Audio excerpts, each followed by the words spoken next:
أشهد أن لا إله إلا الله وحده لا شريك له وأشهد أن محمدا عبده ورسوله أما بعد فأعوذ بالله من الشيطان الرجيم بسم الله الرحمن الرحيم الحمد لله رب العالمين الرحمن الرحيم مالك يوم الدين إياك نعبد وإياك نستعين اهدنا الصراط المستقيم صراط الذين أنعمت عليهم غير المغضوب عليهم ولا الضالين.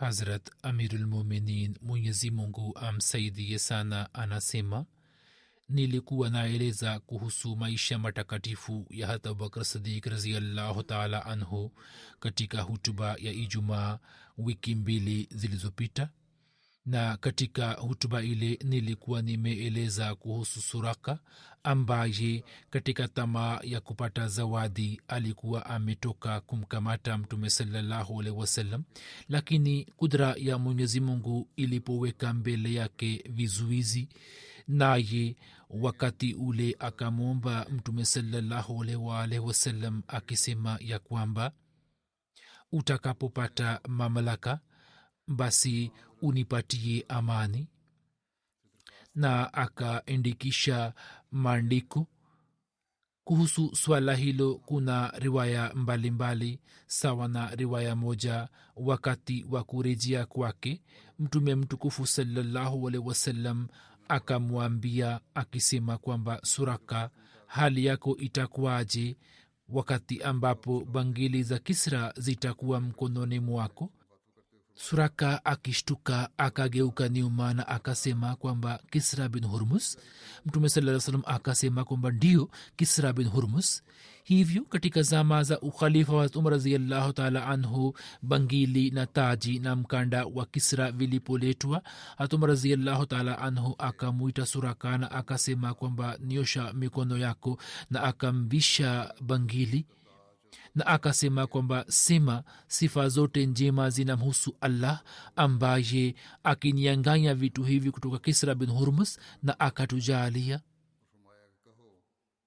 Habari hii pia inapatikana ya kwamba si katika safari ya hijra, bali Mtume sallallahu alaihi wasallam alipokuwa akirejea kutoka Hunain na Taif, wakati ule Suraka bin Malik alikuwa amekubali Islam katika eneo la Jirana, na Jirana ni jina la kisima kinachopatikana njiani katika Makka na Taif.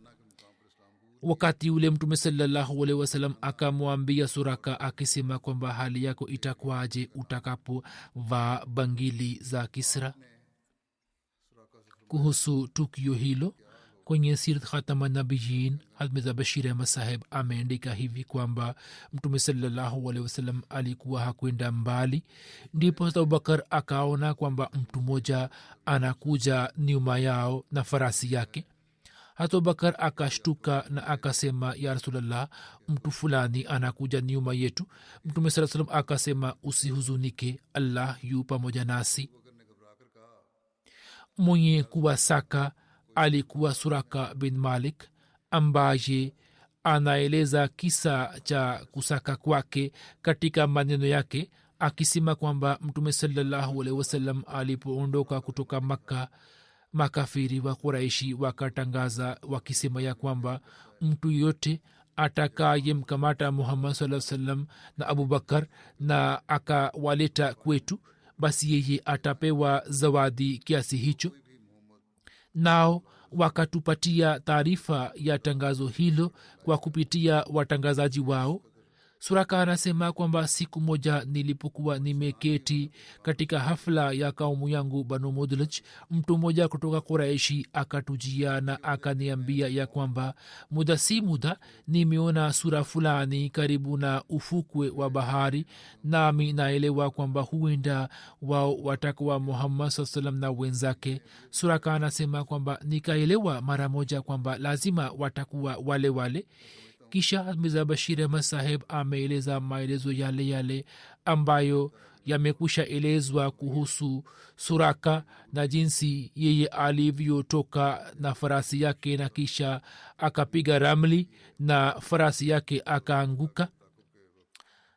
kwa vyote vile suraka anasema kwamba kwa sababu ya tukio hilo lililotokea kwangu nikaelewa kwamba mtu huyo yani muhammad saa salam nyota yake iko juu na mwishowe mtume salallahu alaihi wasallam ndiye atakayepata ushindi.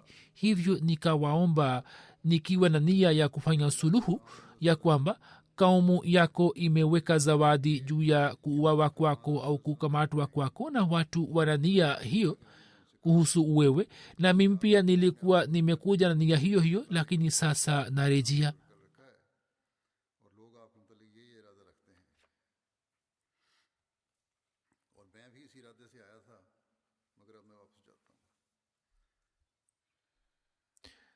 kisha khalifa mtukufu anasema kwamba maelezo mengine kuhusu suraka kama yalivyoelezwa.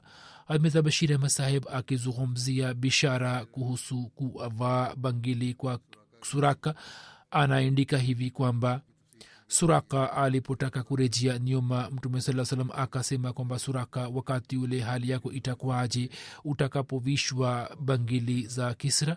suraka akashtuka na akamuuliza akisema kwamba Kisra bin Hurmuz, mfalme wa Iran? mtume saa salam akasema ndiyo. suraka akashikwa na butwa. upande mmoja ni bedui wa Uarabuni na upande wa pili ni mfalme wa Irani yani Kisra. lakini angalia ni mpango wa Mungu ya kwamba katika zama za Umar Iran ilipotekwa na hazina za Kisra zikaletwa kama mali ya ghanima. hapo bangili za Kisra pia zikaletwa katika mali ile. hat Umar akamuita suraka ambaye wakati wa ushindi wa Maka alikuwa amekusha silimu, basi akamvisha bangili za Kisra ambazo zilikuwa na thamani kubwa sana. Almuslimu radhiyallahu ta'ala anhu akizungumzia tukio hilo anasema kwamba watu wa Maka wakatangaza kwa watu wote ya kwamba mtu yote atakayemkamata Muhammad sallallahu alaihi wasallam na Abu Bakar na wakawaleta wakiwa hai au wakiwa wamekufa, basi yeye atapewa zawadi ya ngamia 100. na wakapeleka taarifa ya tangazo hilo katika makabila mbalimbali ya Maka.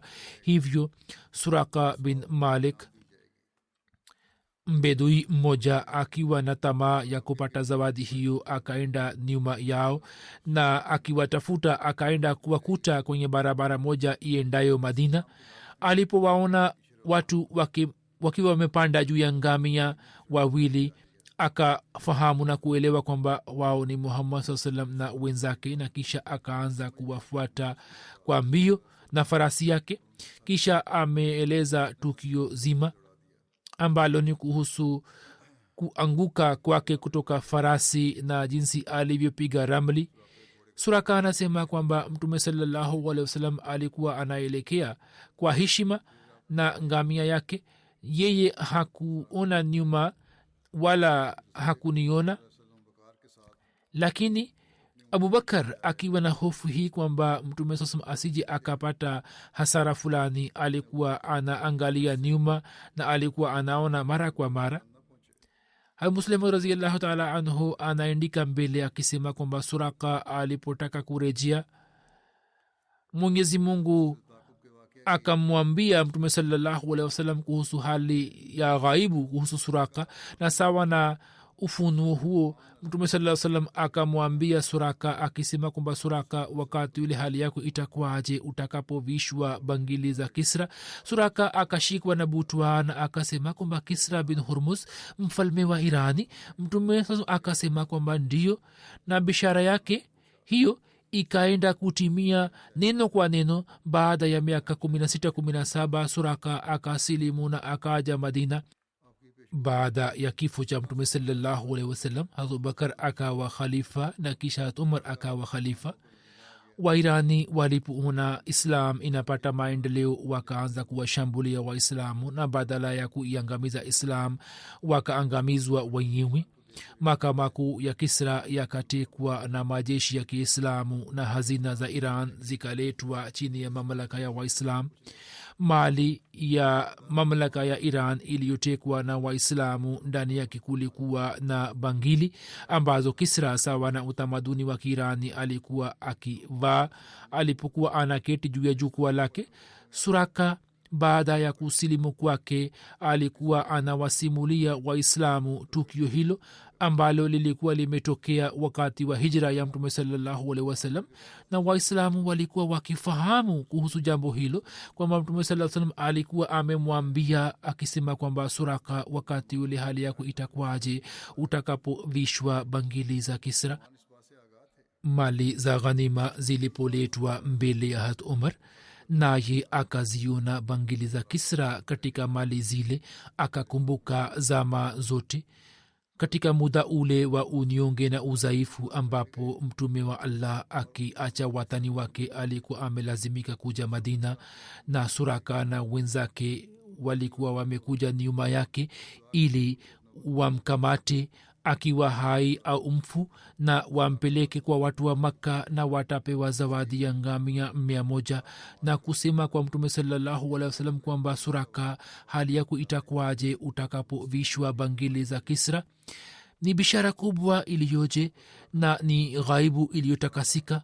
Hatumor alipoona bangili za Kisra mbele ya macho yake, basi akakumbuka kudra ya Allah, akasema kwamba muiteni Suraka. Suraka akaitwa. Hatumor akamwamrisha kwamba wewe uvae bangili za Kisra kwenye mikono yako.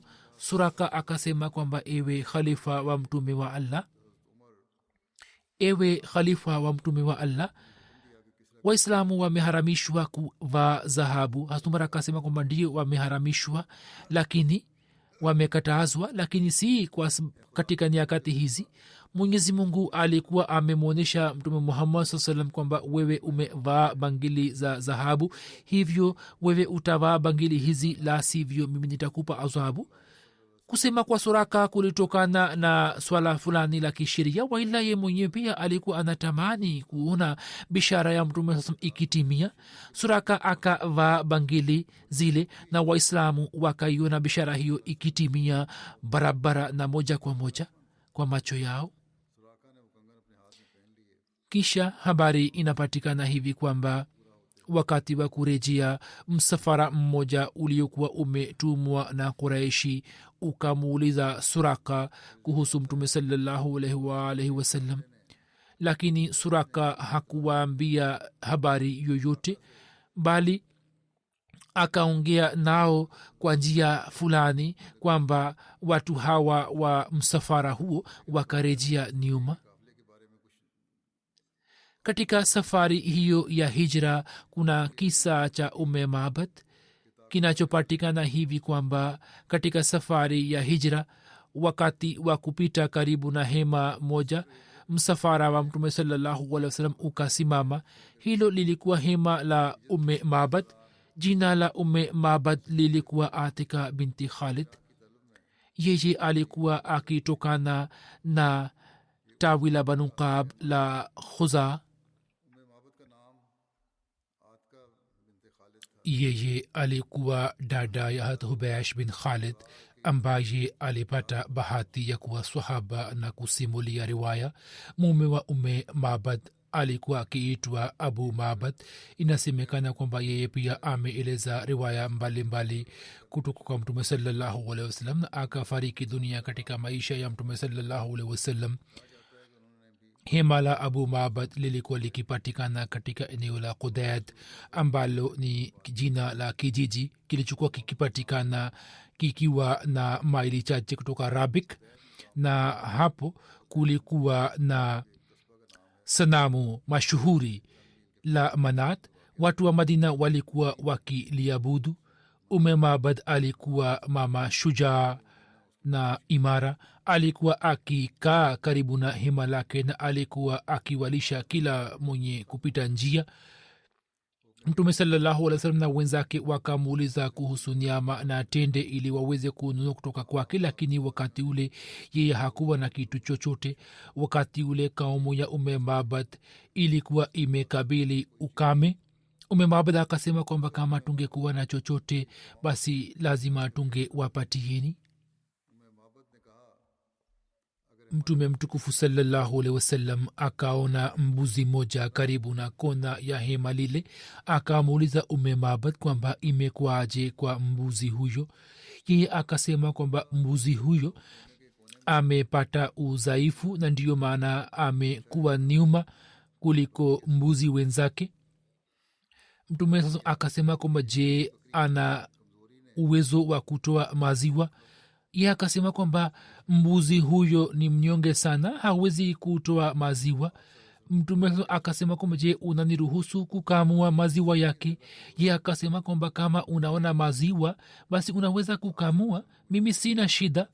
Hapo Mtume saa salam akaagiza mbuzi huyo aletwe kwake na akaweka mkono juu ya maziwa yake na akataja jina la Allah azza wajal na akafanya maombi kwa ajili ya mbuzi huyo.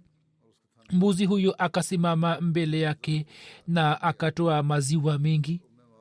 Kisha Mtume sallallahu alaihi wasallam akaagiza chombo ambacho kiliweza kuwashiba kundi moja la watu. Mtume sallallahu alaihi wasallam akakamua maziwa na kisha akamnywesha Mabad mpaka yeye akashiba. Kisha akawanywesha wenzake hadi wakashiba wote. Kisha akanywa mwenyewe na akasema kwamba mwenye kuwanywesha watu anakunywa mwishowe. Kisha baada ya muda akakamua tena maziwa na akamwachia Mabad. Kisha akanunua mbuzi huyu kutoka kwake na akaelekea kwenye safari. Imeandikwa kwamba upande mmoja Mtume sallallahu alaihi wasallam na sahibu yake hata Abubakar pamoja na msaada na nusura ya Allah kana kwamba wapo kwenye ulinzi wa malaika, walikuwa wakielekea na safari yao. Na upande wa pili watu wa Makka walikuwa hawakuchoka, bali walikuwa wanaendelea kuwasaka na kuwatafuta. Hivyo kundi moja la Quraishi likimtafuta Mtume sallallahu alaihi wasallam likafika hadi hema la Mabad, na watu hawa wakishuka kutoka vipando vyao wakaanza kumuuliza kuhusu Mtume sallallahu alaihi wasallam. Mabad akatambua na akasema kwamba mnaniuliza jambo ambalo sijawahi kulisikia wala silifahamu kwamba mnataka kusema nini. Watu hawa walipotaka kumuuliza kwa ukali, mama huyo mwenye ushujaa akasema kwamba angalieni, ikiwa mtanisumbua basi nitawaita watu wa kabila langu. Watu hawa walikuwa wakifahamu daraja na makamu ya mama huyo, hivyo wakaona kwamba ni vizuri warejee nyuma na wakarejea. Mtume sallallahu alaihi wasallam alikuwa bado njiani, ndipo Zubair akakutana naye ambaye pamoja na msafara wa Waislamu alikuwa akitoka Siria baada ya kufanya biashara. Zubair radhiallahu anhu akamvisha Mtume sallallahu alaihi wasallam Abubakar Siddiq mavazi meupe. Hazrat Bashir Ahmad saheb akizungumzia mkutano huo na kikao hicho ameandika hivi kwamba njiani wakakutana na Zubair bin Alawam ambaye baada ya kufanya biashara alikuwa akirejea kutoka Siria. Zubair akampatia Mtume sallallahu alaihi wasallam mawazi meupe na pia akampatia Abubakar Siddiq radhiyallahu anhu kama zawadi, na akasema kwamba mimi nikifika Makka basi muda si muda nitakuja kukutana nani katika Madina. Kisha kuna riwaya moja ya Bukhari inayosema kwamba saa nyingine ilikuwa ikitokea ya kuwa wapita njia wa misafara mingine ambao kwa sababu ya safari za kibiashara za Abubakar walikuwa wamekusha muona katika njia hizi, walikuwa wanamuuliza kwamba mtu huyo uliye naye ni nani. Hapo abubakar alikuwa akisema kwamba hadha rajulun yahdini sabil, mtu huyo ananiongoza kwenye njia. Watu walikuwa wanamfahamu kwamba labda mtu huyo ni kiongozi wake wa njiani, lakini abubakar sidik alikuwa anauchukulia kama mwongozo wa kiroho. Mirza Bashir Ahmad Saheb ameandika hivi kwamba kwa kuwa hata Abubakar kwa sababu ya biashara yake alikuwa akipita njia hizi, hivyo watu wengi walikuwa wakimfahamu, lakini walikuwa hawamtambui Mtume sallallahu alaihi wasallam. Hivyo walikuwa wanamuuliza Abubakar kwamba mtu huyo aliye pamoja nawe na aliye mbele yako ni nani. Abubakar alikuwa akisema kwamba hadha rajulun yahdini sabil, mtu huyu ni kiongozi wangu. Walikuwa wakifahamu kwamba labda huyu ni kiongozi wake ambaye abubakar amemchukua ili aweze kumwonyesha njia, lakini abubakar alikuwa na maana nyingine kuhusu safari hii. Hadi kufikia mwisho imeendikwa hivi kwamba pamoja na kusafiri kwa siku 8, mwishowe mtume sallallahu alaihi wasallam alifika siku ya Jumatatu katika Madina. Hadisi inasema kwamba siku ya Jumatatu alizaliwa, na siku ya Jumatatu akatoka Makka, na siku ya Jumatatu akafika Madina, na siku ya Jumatatu akafariki dunia. Quba lilikuwa jina la kisima ambalo kwa sababu ya jina lake kijiji kikapata jina la Quba, na katika kijiji hicho kabila la Ansar na baadhi ya watu wa Banu Amr bin Auf walikuwa wakiishi. Kijiji hicho kilikuwa na umbali wa maili 2 kutoka Madina, na wengine wanasema kwamba kijiji hicho kilikuwa mbali kama maili 3 kutoka Madina. Watu walikuwa wamepata taarifa kwamba mtume ametoka Makka. Kila asubuhi walikuwa wakifika hadi sehemu ya Hara na walikuwa wakimsubiri. Madina inapatikana katikati ya Hara 2. Hara maana yake ni ardhi nyeusi, na kuna Hara Banu Quraiza, na Hara nyingine ni Haratul Wabra inayopatikana ikiwa na maili 3 kutoka Madina. Hadi walikuwa wanachoka kwa sababu ya joto na walikuwa wakirejea.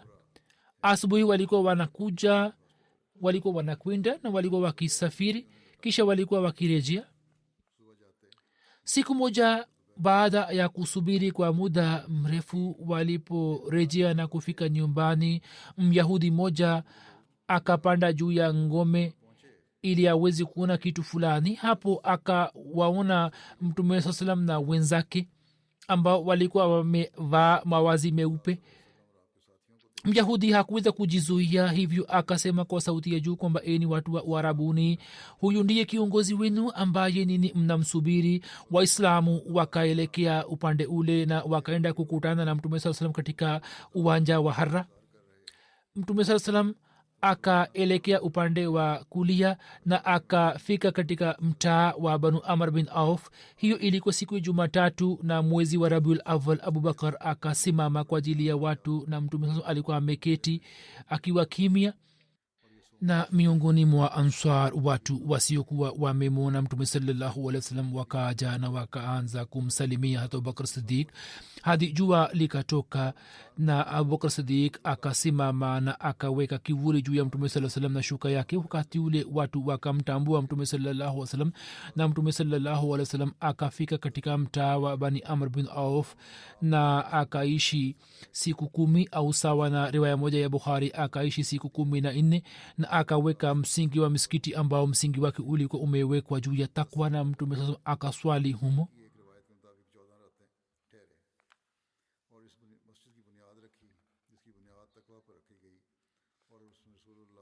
Sawa na riwaya moja ya Bukhari, Mtume mtukufu sallallahu alaihi wasallam akaishi katika Quba kwa zaidi ya siku 10.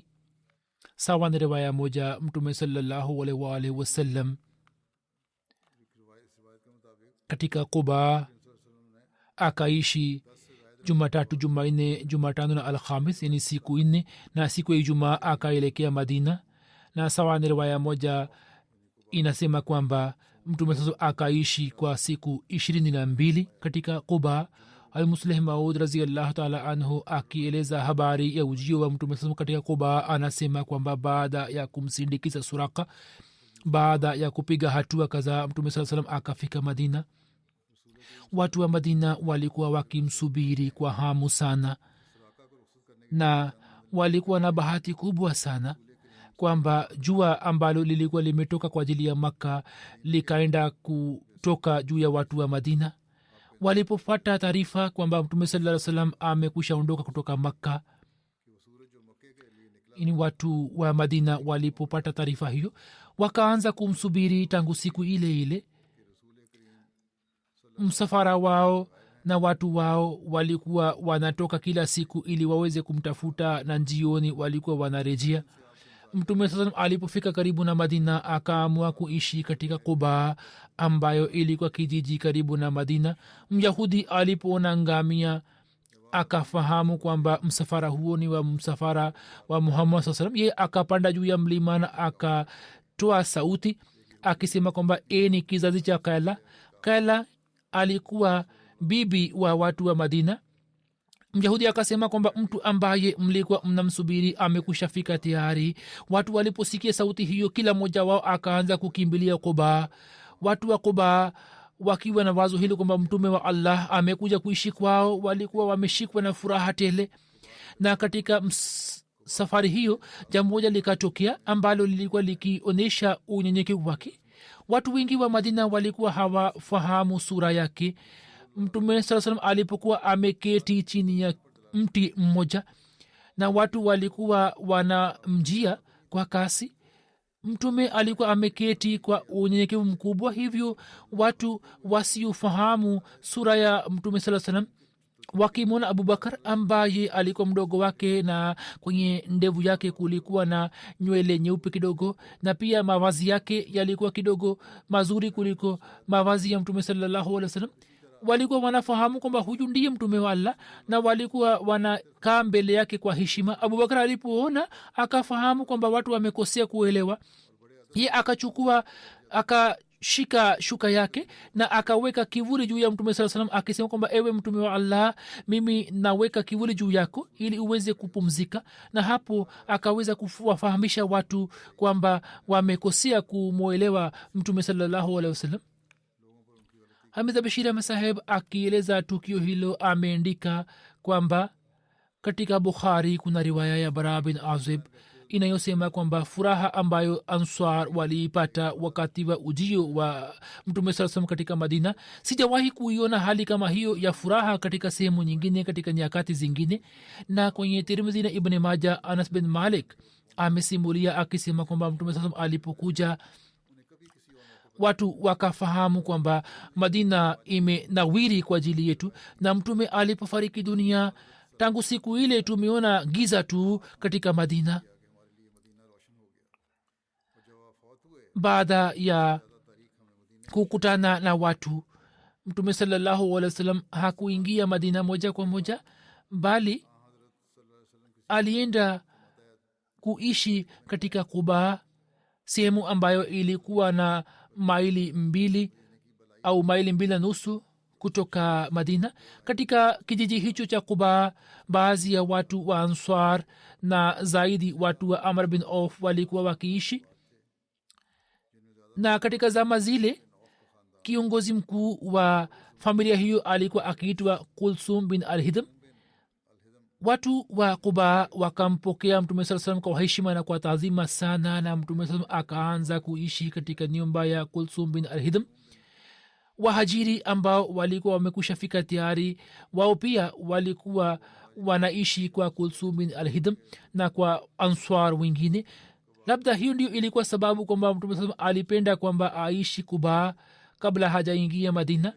Na muda si muda taarifa hiyo ya ujio wake ikawafikia watu wa Madina, na watu kwa furaha na kwa bashasha wakaanza kujumuika pembezoni mwake.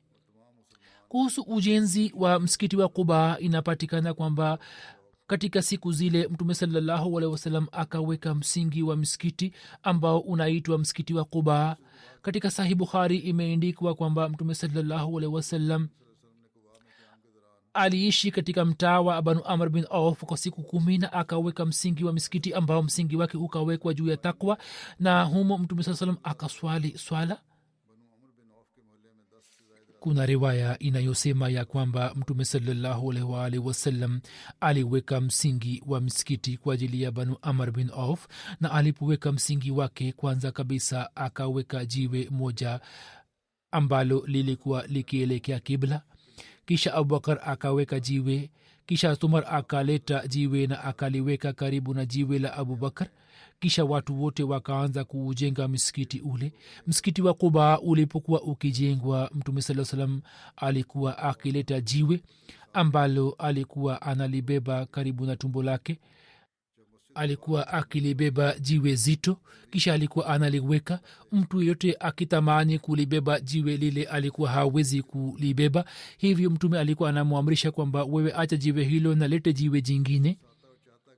Kuhusu msikiti wa Quba, inasemekana kwamba huu ndio msikiti ambao msingi wake ulikuwa umewekwa juu ya uchamungu, lakini katika riwaya zingine msikiti wa unabii umetajwa kama msikiti ambao msingi wake ulikuwa umewekwa juu ya uchamungu. Katika Sirat Halbia imeandikwa kwamba katika kauli hizi mbili hakuna hitilafu, kwani kila msikiti wao msingi wake ulikuwa umewekwa juu ya uchamungu, na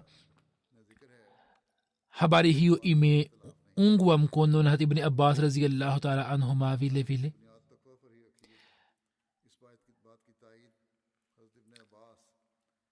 yeye alikuwa na rai yake, na sawa na rai yake misikiti yote ya Madina ukiwemo msikiti wa Quba msingi wao ulikuwa umewekwa juu ya uchamungu, lakini aya inayozungumzia msikiti ni msikiti wa Quba. Baada ya kuishi siku 10 au 14, siku ya Ijumaa mtume saa salam akatoka Quba na kuelekea Madina. Njiani alipofika katika kijiji cha Banu Salam bin Auf, muda wa swala ya Ijumaa ukawadia. Mtume sallallahu alaihi wasallam pamoja na waislamu wenzake akaswali swala ya Ijumaa ambao idadi yao ilikuwa 100. Bonde la Ranuna linapatikana kusini mwa Madina. Mtume sallallahu alaihi wasallam aliposwali swala ya Ijumaa katika msikiti huo, kuanzia siku ile msikiti huo ukaanza kuitwa Masjidul Jumaa, na hiyo ndiyo ilikuwa Ijumaa ya kwanza ambayo mtume sallallahu alaihi wasallam akaswali katika Madina.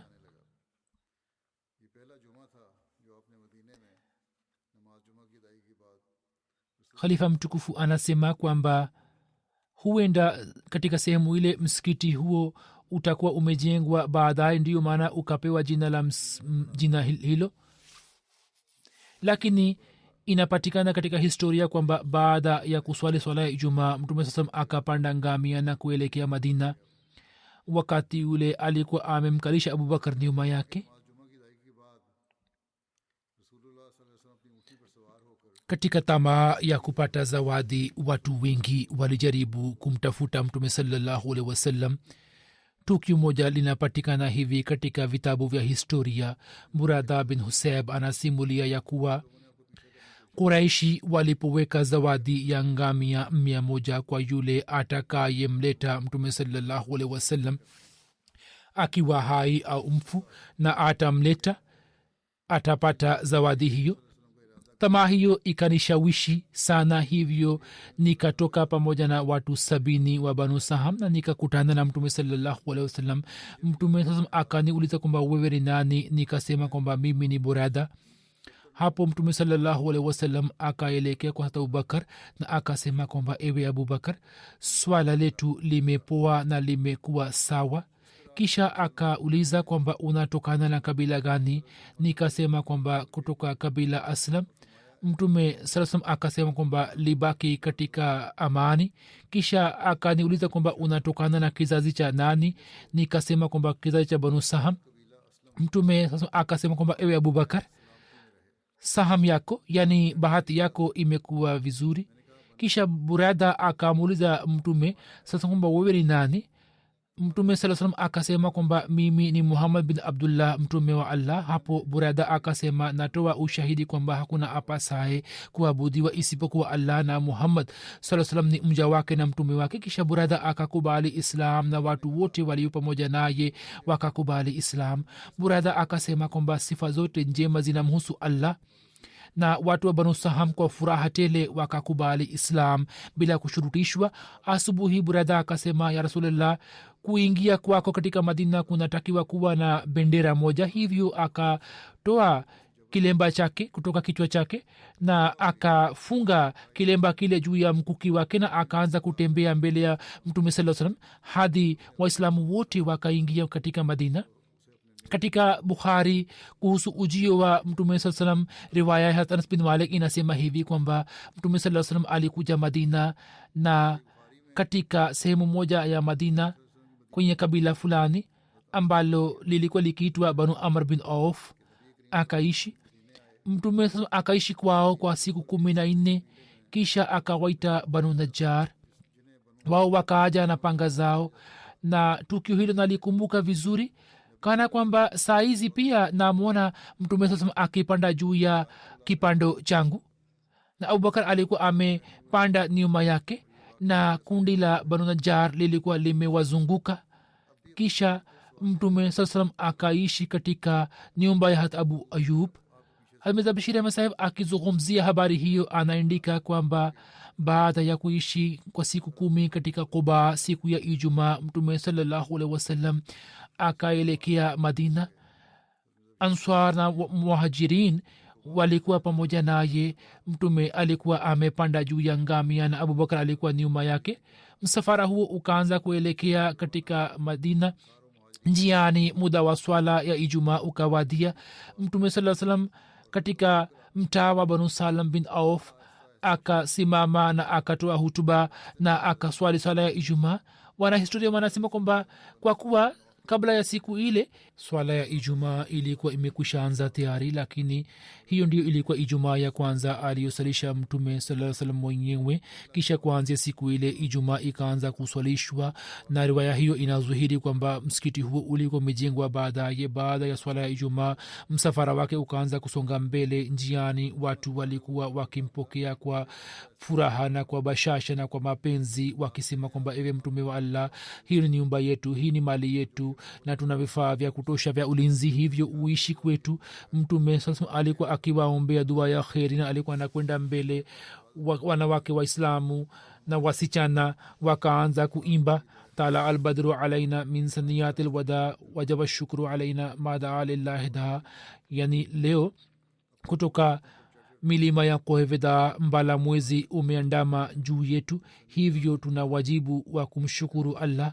Watoto waislamu walikuwa wakiimba katika mitaa ya Madina kwamba Muhammad sallallahu alaihi wasallam amekuja, mtume wa Mungu amekuja.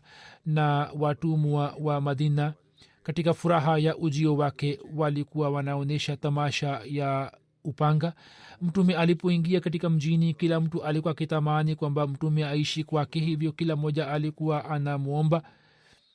Mtume sallallahu alikuwa anaongea nao kwa mapenzi na alikuwa anasonga mbele hadi ngamia wake akafika katika mtaa wa banu najjar.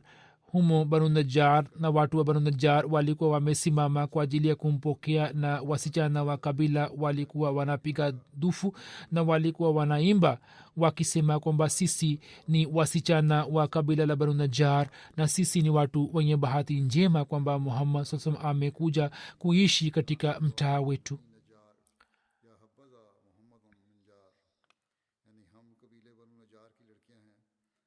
Tukio la kuwaita watu wa familia yake la mtume sallallahu alaihi wasallam, Abubakar Siddiq na Muslim radhiyallahu anhu akieleza kuhusu tukio hilo, anasema kwamba baada ya muda mfupi mtume sallallahu alaihi wasallam akamtuma mtumwa aliyekuwa amemwacha huru Zaid aende Makka na awalete watu wa familia yake, kwa kuwa watu wa Makka walikuwa wameshtuka kwa sababu hijra hiyo. Hivyo kwa muda tu wakasitisha zulma, na kwa sababu ya hofu hiyo wao hawakuweza kuleta vizuizi fulani katika safari ya familia ya mtume sallallahu alaihi wasallam, na watu wa familia yake wakafika Madina kwa kheri na kwa amani. Na ardhi ambayo mtume sallallahu alaihi wasallam alikuwa ameinunua katika Madina, akaweka msingi wa msikiti katika ardhi hiyo, na kisha akajenga nyumba kwa ajili yake na akawajengea nyumba wenzake. Baada ya kutokea hijra abubakar sidik akaishi kwa khubab bin asaf katika suna. Suna ni sehemu inayopatikana ikiwa na maili 2 kutoka msikiti wa unabii. Khubab alikuwa akitokana na banu haris bin khazraj, na sawa na kauli nyingine abubakar aliishi kwa kharija bin zaid. sawa na riwaya zingine abubakar alikuwa amejenga nyumba yake na kiwanda chake cha kutengeneza kitambaa katika suna. huzur amesema kwamba habari hizi bazo zinaendelea, nitazieleza katika siku za usoni. wakati huu ningependa kuwazungumzia baadhi ya marehemu, na marehemu wa kwanza ni chaudhry asghar ali kalahar saheb marehemu, ambaye alikuwa asiri rahimahullah, yani alikuwa ametiwa ndani katika njia ya allah, na alikuwa mwana wa muhammad sharif saheb kalahar wa bahawalpur. januari 10 katika hali hiyo hiyo akaugua na akafariki dunia katika hospitali. inna lillahi wa inna ilaihi rajiun. hivyo yeye alikuwa miongoni mwa mashahidi, atakuwa miongoni mwa mashahidi sawa na taarifa iliyotufikia tarehe 24 septemba mwaka 2011 katika police station baghdadul jadid bahawalpur. kesi ilikuwa imefunguliwa kuhusu kuvunja heshima ya mtume saa salam, na akakamatwa na polisi tarehe 26 septemba. pale alipokamatwa marehemu alikuwa amewekwa katika jela ya bahawalpur, na katika jela alipoanza kutapika na akapata shida na tabia yake ikapata shida, akaanza kupewa matibabu, na pale alipokuwa anaendelea kupata matibabu akafariki dunia. inna lillahi wa inna ilaihi rajiun. wakati wa kifo chake umri wake ulikuwa miaka 70. ombi la rufaa lilikuwa linasikilizwa na mahakama, na tarehe ilikuwa imepangwa januari 8, lakini polisi haikuleta rekodi. hapo jaji akatoa tarehe 11 januari, lakini marehemu kabla ya kupata uamuzi wake akaelekea mbele na akaenda kukutana na mola wake. marehemu mwaka 1971 katika ujana wake alikuwa amejiunga na jumuiya. marehemu alikuwa mwanajumuiya peke yake katika familia yake, na baada ya kujiunga na jumuiya akaendelea kukabiliana na upinzani mkali, lakini akaendelea kusimama kidete. akapata digri ya msc math kutoka fc college, na alipokuwa anasoma wazazi wake kwa sababu ya kujiunga kwake na jamaat wakasitisha huduma ya kumsaidia, na wakaweka sharti kwamba ukiacha jumuiya ndipo tutalipa malipo yako. lakini marehemu akaendelea kusimama kidete na akaendelea kutoa tuition kwa watoto na akaendelea kulipa na kutumia matumizi yake mbalimbali. lakini baba yake alipoona uimara wake, basi akaacha kumpinga, na akiwa na hofu kwamba mtoto wake asije akakosa mirasi yake, akampatia urisi wake katika maisha yake. marehemu alikuwa amefanya wasia kwa 108, na alikuwa anashiriki katika michango mbalimbali, na alikuwa anatoa michango kwa wakati wake. alikuwa anaupenda ukhalifa, alikuwa anawaheshimu wageni, na alikuwa anawahudumia vizuri. alikuwa anajitolea gari yake katika misafara mbalimbali ya kijamaati. alikuwa na shauku ya kufanya mahubiri. watu wengi waliweza kuingia katika jamaat kwa sababu ya mahubiri yake. alikuwa na swali kwa wakati, na alikuwa na swali sala ya tahajudi bila kukosa. alikuwa anawahurumia na anawatendea watu maskini kwa moyo mkunjufu. pamoja na kupingwa vikali, akaendelea kuwasaidia watu wa familia yake. alikuwa akitamani kupata shahada, na mungu akatimiza tamanio lake. mke wake akaeleza kwamba mume wangu aliniambia kwamba mwenyezi mungu amenitumia ujumbe wa salam mara 3, na pia akasema kwamba nimeota katika ndoto kwamba nimeona maiti yangu imetoka kutoka jela. marehemu akaweza kuitumikia jamaat kama nazim ansarullah zaimala bahawalpur, katibu wa dawat ilallah, katibu wakfe jadid, katibu wa islah irshad wilaya, na wakati wa kifo chake alikuwa kazi ya wilaya katika jumuiya. marehemu ameacha nyuma mke na watoto wawili na binti mmoja.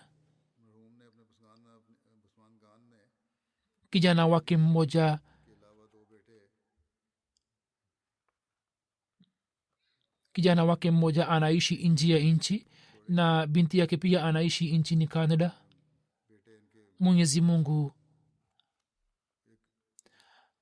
amghofirie bwana asghar ali kalar na amrehemu na ampandishe katika daraja na awajalie watu wa familia yake wapate subira na awawezeshe kushika nyayo zake. huzur amesema mufanye maombi kwa ajili ya watu wengine waliotiwa ndani katika njia ya allah. mwenyezi mungu awaandalie mipango ya kutoka nje na kupata uhuru. marehemu wa pili ni mirza mumtaz ahmad saheb ambaye alikuwa mtumishi wa wakalat ul rabwa ambaye amefariki dunia akiwa na umri wa miaka 85. inna lillahi wa inna ilaihi rajiun. kwa fadhili ya allah alikuwa musi na katika familia yake jumuiya ilikuwa imepatikana kwa kupitia baba yake captain dr sher muhammad ali saheb ambaye alikuwa amejiunga na jamaat mwaka 1923. mirza mumtaz saheb alianza kutoa huduma ya kijamaat katika ofisi ya amana tahrika jadid mwaka 1964 na hadi kifo chake akaendelea kuitumikia jamaat. akaoa bi majida begum sahiba ambaye alikuwa binti wa chaudhry muzaffardin bangali saheb na mwenyezi mungu akamjalia vijana wawili na binti mmoja. mjukuu wake khalid mansur anaandika kwamba babu yetu muda wote alikuwa anatunasihi kuendelea kujiunga na jamaat. alikuwa akituambia umuhimu wa kuswali kwa pamoja na alikuwa anatufahamisha umuhimu wake. anasema kwamba baada ya kifo cha babu yangu aliendelea kunipenda sana na mimi nikamwona akishughulikia mipango mbalimbali na shughuli mbalimbali za kijamaati. alikuwa anawapenda wote, alikuwa anazingatia sana muda na wakati na alikuwa anatufahamisha umuhimu wa kuzingatia muda.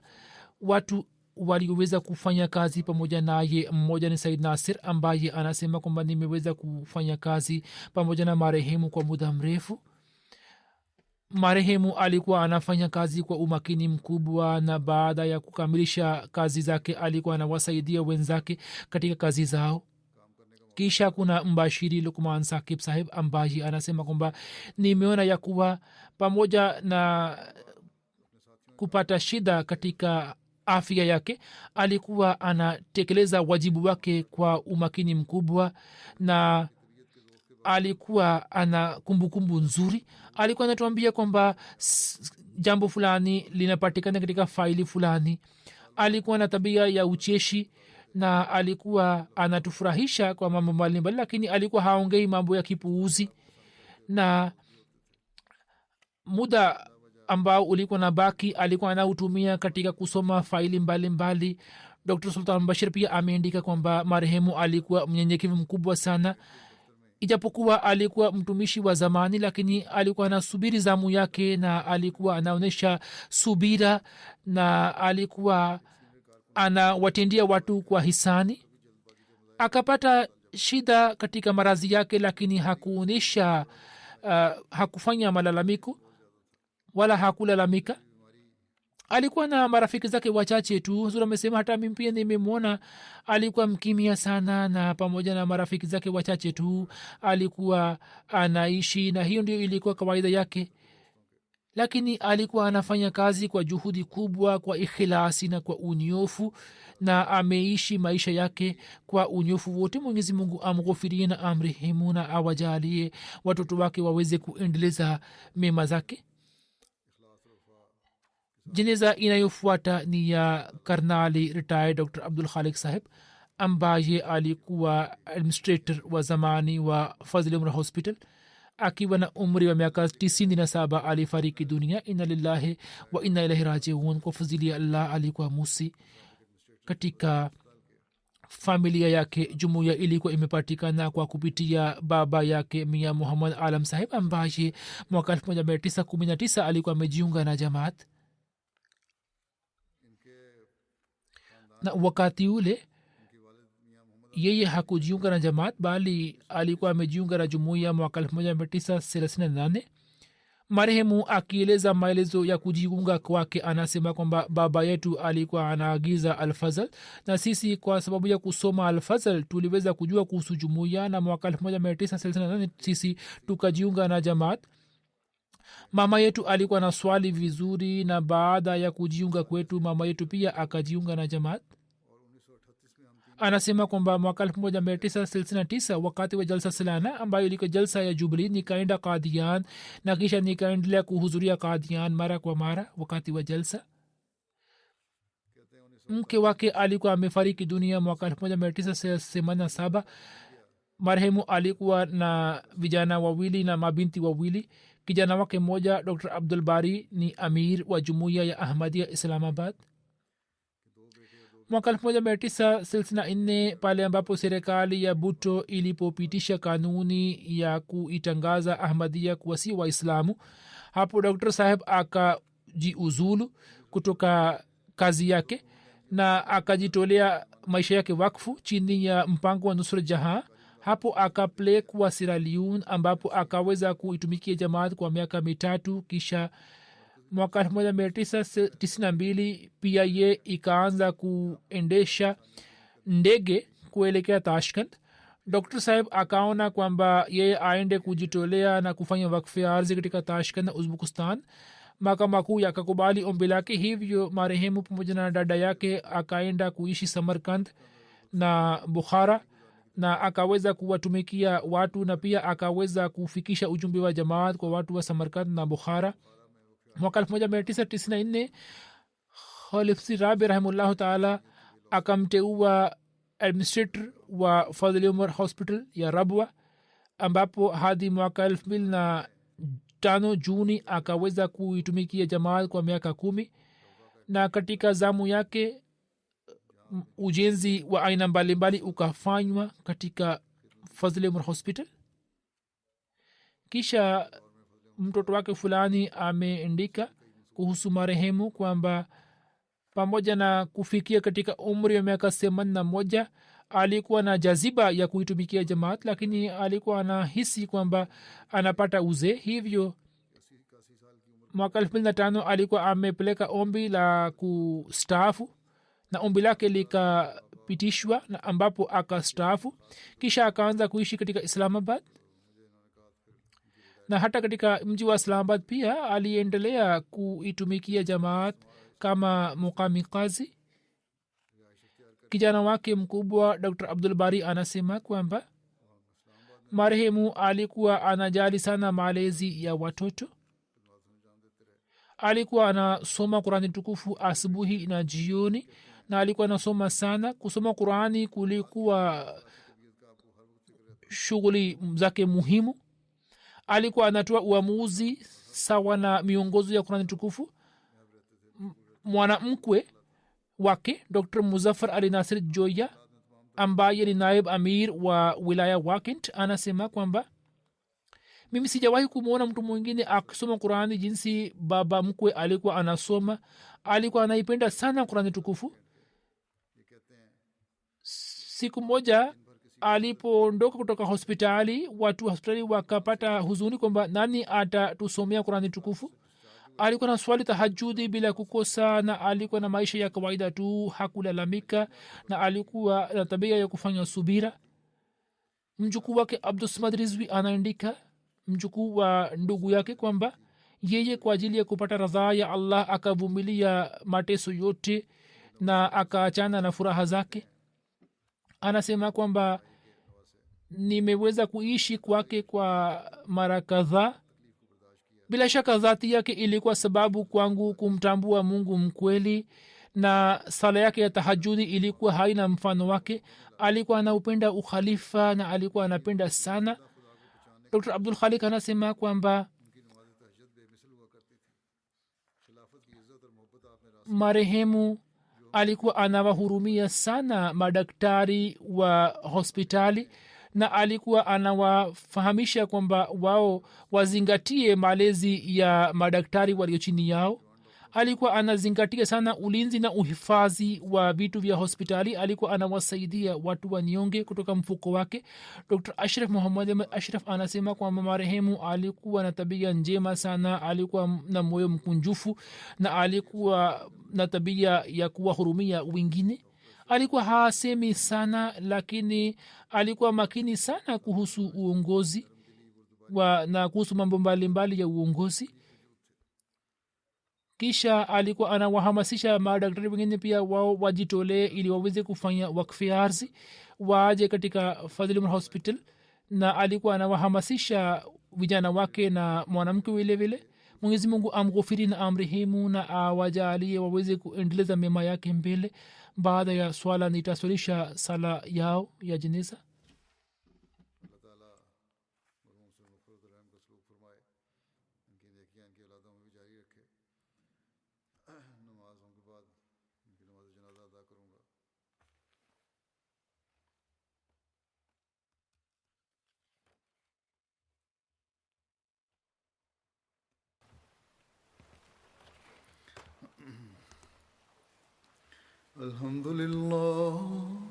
الحمد لله نحمده ونستعينه ونستغفره ونؤمن به ونتوكل عليه ونعوذ بالله من شرور أنفسنا ومن سيئات أعمالنا من يهده الله فلا مضل له ومن يضلل فلا هادي له ونشهد أن لا إله إلا الله ونشهد أن محمدا عبده ورسوله عباد الله رحمكم الله إن الله يأمر بالعدل والإحسان وإيتاء ذي القربى وينهى عن الفحشاء والمنكر والبغي يعظكم لعلكم تذكرون اذكروا الله يذكركم وادعوه يستجب لكم ولذكر الله